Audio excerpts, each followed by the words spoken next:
Camberton knew by the muffled ring which of his two telephones to pick up. Yet he hesitated. Who could be calling him at this late hour on this secret, unlisted wire? Only 6 of his underworld clients knew the number. 2 of these gentlemen of doubtful integrity had just gone out the door. 2 were 5 in Europe, and 1 in prison. The 6th was Burke Houghton, but Burke Houghton was dead. The muffled bell rang again. Camberton's pudgy hand closed on the cradled instrument and lifted it to his ear. He said nothing. He never spoke first on this line. Whoever knew the number of it was expected to know also the code word which had to be uttered before Camberton would respond. Presently the word came reference room. It was spoken in low, unfamiliar tones. "Who are you?" rasped Camberton. His round, pasty face was an expressionless mask, save for the glint of suspicion in his beady, fate-encircled eyes. "A friend of Houghton," the unknown whispered. "He gave me this number. Said for me to call it when I'm in a jam. What's your name, Smith?" "John Semi, very unusual," sneered Camberton. "I've never heard it before." "I don't know you. Wait. You'll know me when you see me." "Why should I see you?" "Because I've got plenty of money for legal advice." "Are you alone?" "Yes, I am," drawled Camberton in a bored tone which was belied by the greed in his piggish eyes. "Do you know how to get here?" "I know everything about you that Houghton knew. I'll come up the back way like he always did. I'll be there in 10 minutes. Horace L. Camberton, criminal lawyer, any way you say it, put down the telephone, leaned back in his chair, and looked again at the newspaper item which he had been reading before the interruption. Early that morning, according to the item, Burke Houghton and 2 Confederates were shot to death while looting the First Industrial Bank of Willow Ridge, a southwestern suburb of Chicago. Houghton's corpse was identified by the police. The other 2 had apparently been crime recruits. Their names were as yet unknown. Camberton's only pang of regret, on reading the item, was in his purse. Houghton had been a well-paying client, and, although he had not required legal counsel during the past year, he would have, sooner or later, had he not been mowed down. Perhaps, reflected the attorney, this stranger who had just telephoned would take the place of the dear departed as a source of revenue. However, one couldn't be too sure. It was best to prepare for any kind of a comer. From his library table, Camberton transferred a loaded revolver to Six's right-hand coat pocket. Then he went into the bedchamber and opened the top drawer of his bureau. From this he took another loaded pistol which he dropped into his left-hand pocket. He waddled impatiently back and forth in the 2 rooms which comprised his suite in the Avon Arms Hotel, a receivership skyscraper towering in Diversey Parkway, east of Clark Street. It was a nest of shusters, racketeers, and elegantly clad hoodlums. Ordinarily he felt perfectly at home in this environment, in the shadow of the double-cross, but tonight he was uneasy. Never before had he been so apprehensive of impending trouble as he was now, while awaiting his nocturnal visitor. Rather than be called upon to open the door and find himself only several inches from his guest, he released the latch, backed across the room, and sat down on a straight-backed chair, facing the entrance. Each of his clammy hands was plunged into a pocket, gripping a gun. Now he thought, if I don't like your looks, Mr. Smith, or whoever or whatever you are, 111 make you back right out again. Nobody's going to pull a fast one on little Horace. The knocking he presently heard was stealthy, almost inaudible, but loud and blustering was his response to it. "Come in," he shouted. The door opened silently. A man whose broad shoulders and muscular arms bulged visibly under his tightly draped jacket stepped in and closed the door behind him. His right hand remained in his pocket, as though he too was grasping a weapon. With his other hand he tilted the dip-brimmed, summer felt hat back from his forehead. "Yernick!" exclaimed Camberton, jumping to his feet. There was no mistaking the name of this visitor. His face was pictured almost daily in the newspapers. He was Anton Tony Durnak, widely publicized as America's public enemy #1. "So you do know me," after all, the stranger grunted, defiantly jetting out his jaw. "And you know there's a reward of 25 grand on my hide." But his pocketed hand lifted the coat slightly. "Don't think you'll collect it. Besides, I can more than double the ante if you'll work on my side."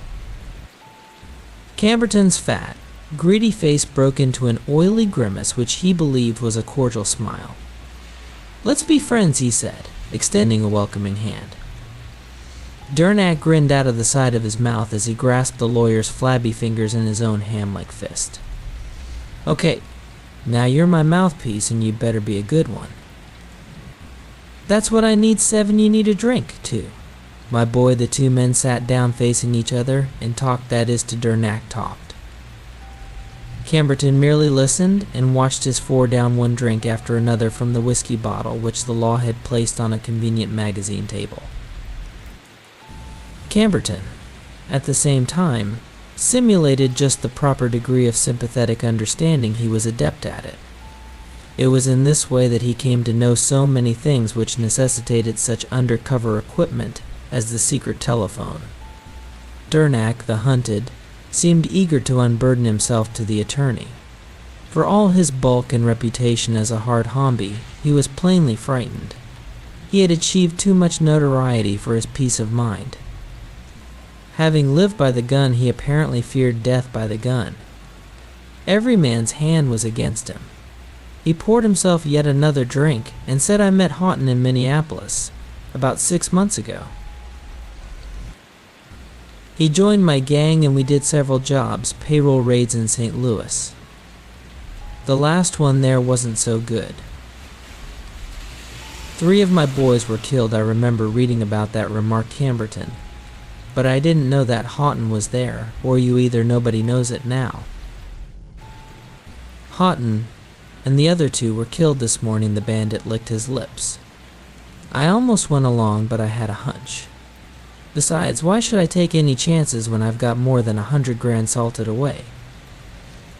Part of it was Houghton's. But he's dead, and the rest of the mob that ain't dead is in jail. So there's nobody left to split with except in you." "How much will it cost me to get out of the country?" Camberton's porcine eyes narrowed as he looked at his visitor. Was it really possible for such a hulking lout to retain so much loot? Would he give up half? 3/4 of it to save his skin? The attorney was confident that both questions could be answered in the affirmative. "It'll be a hard job," he said. "Your picture, given to the police by that dame you ditched, is being printed so often, nowadays, that your face is as well known as Babe Ruth's. Your mug and description are posted in every police chief's office, in every detective bureau and agency in the country, and in every post office. That's just it. Even people who only look like me are getting arrested and shot at," cried Durnak. "What chance have I got?" "A good chance," said Camberton, watching his client closely. "But as I said, it'll be a hard job and expensive. There will be certain preliminary costs. First of all, I'd have to hire someone to do a little 8 plastic surgery on that well-known face of yours.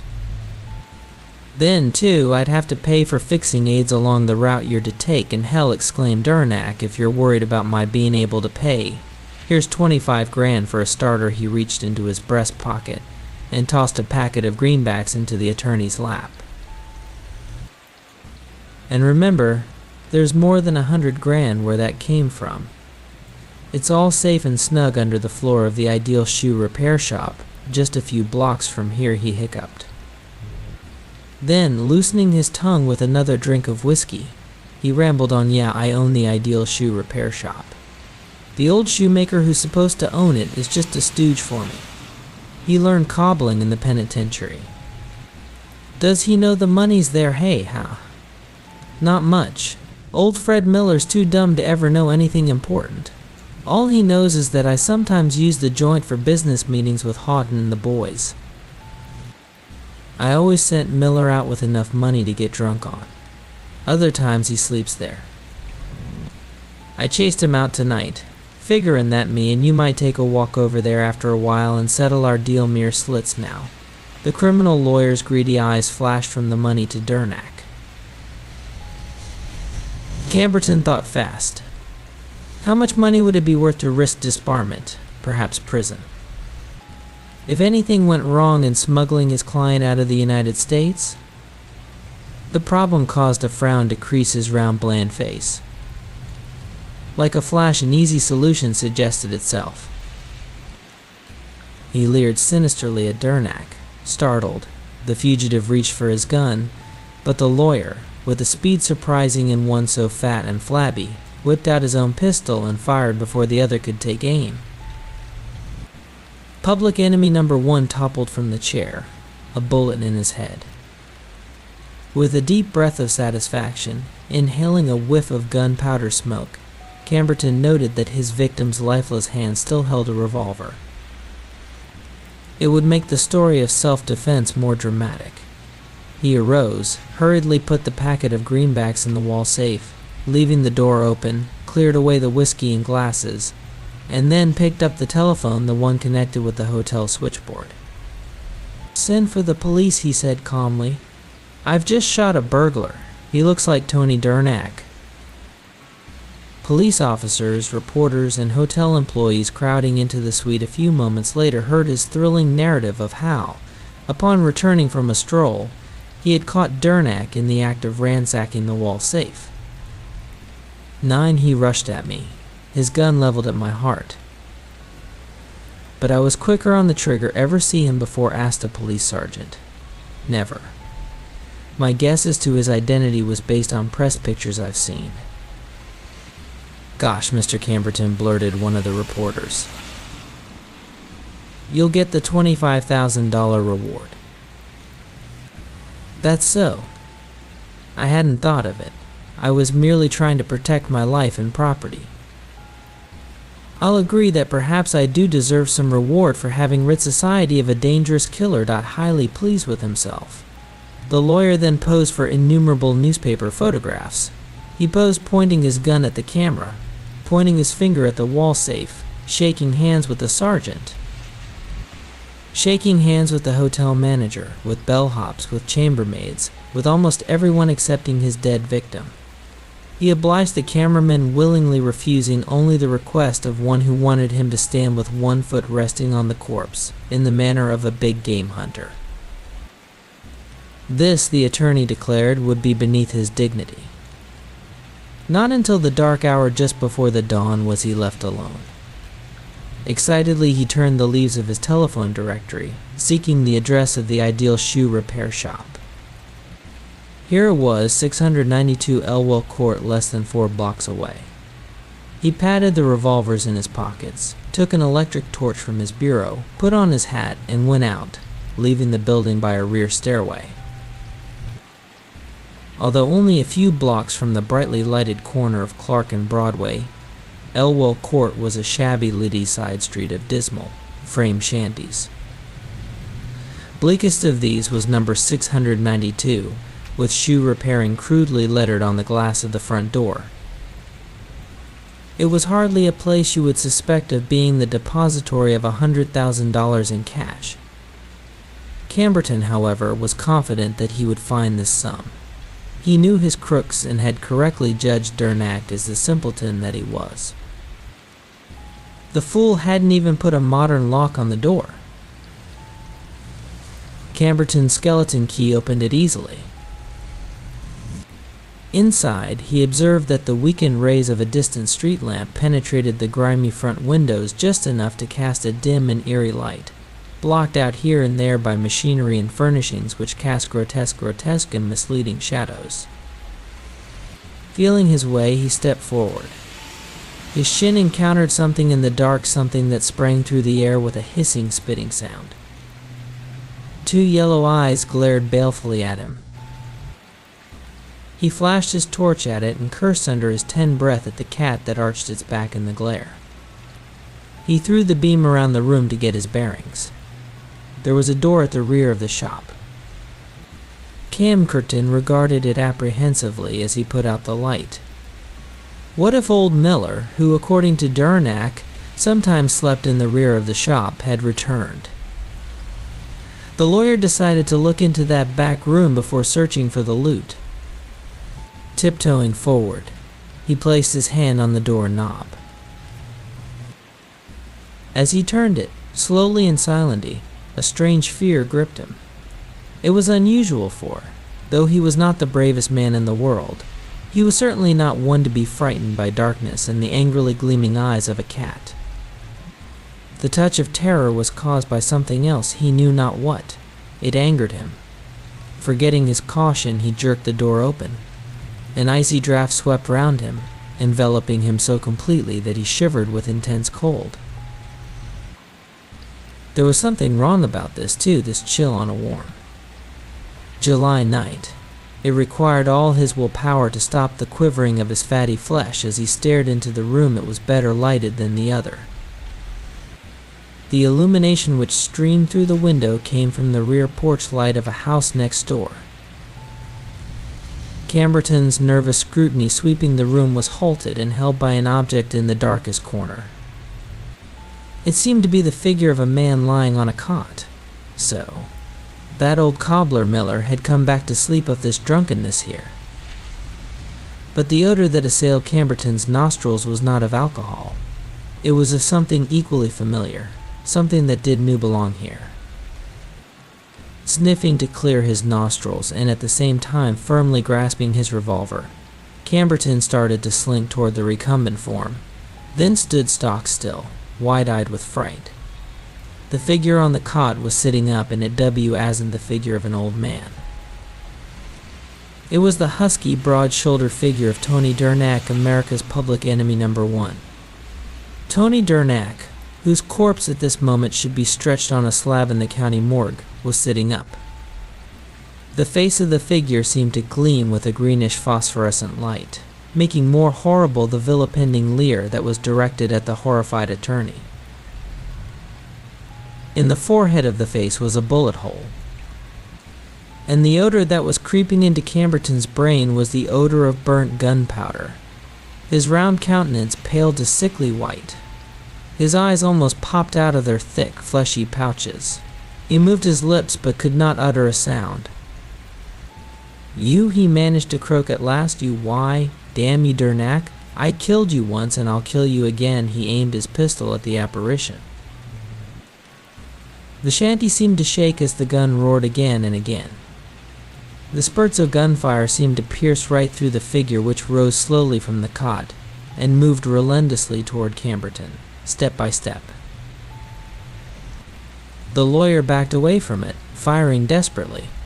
Try as he might, he could not turn and run the eyes staring into his with a hypnotic fixedness seemed to fasten his own with invisible bands, permitting him to step back as far as the other had stepped forward, no farther. Sobbing wildly, Camberton pulled out his other gun and emptied its contents at the wraith. Automatically his twitching fingers jerked at the triggers of the emptied weapons, clicking them ruidly. That was the way the police squad car crew found him, idiotically clicking the triggers of 2 empty guns. The shooting had aroused the neighborhood, brought the prowl car to number 692, within 3 minutes of the first crack of the first gun. The lifeless body of old Fred Miller, riddled with the bullets from the attorney's pistols, lay on the cot. That was all that the police saw, that, and the drooling madman who had once been Horace G. Camberton, well-known criminal attorney, pressing the revolver triggers like an automaton. It is hardly likely that he will ever be tried for the murder of the aged shoemaker because he does not seem able to comprehend what he's done. In an asylum for the criminal insane, he crouches in his cell, insisting that he and Durnack were the only occupants of the back room at number 692. Few people are permitted to visit the broken attorney. Fewer care to do so since, as the authorities explain it, the mad terror which creeps over his face at intervals is of such awfulness that the most hardened observers shudder at the sight of it. The intervals are becoming more and more frequent. And should the apparent suffering he experiences in these intervals become a permanent mental condition, it will not be necessary to punish Horrocell. Camberton further for his crimes. 12 by Barry N. Mouse.